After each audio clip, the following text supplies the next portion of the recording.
La xarxa Joves.net agrupa a 16 ajuntaments valencians que treballen coordinadament a les seues polítiques de joventut. Baix la denominació Joves 3D, diversitat, diàleg i democràcia, s'aborden assumptes d'interès per als més joves. A esta ocasió ha sigut l'aprenentatge servei, més conegut com l'APS,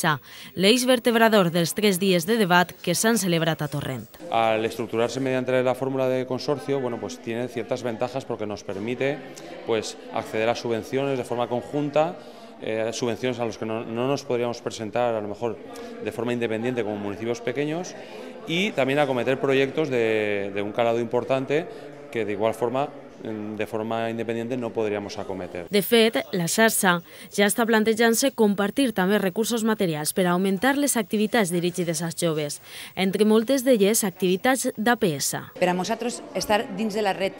de ciutats, la veritat és que per a nosaltres és un repte, perquè educar a la gent jove, i sobretot la finalitat d'aquestes jornades, que és educar-les en els valors, en la solidaritat, en el compromís en la societat, per mi que tinc 40 anys,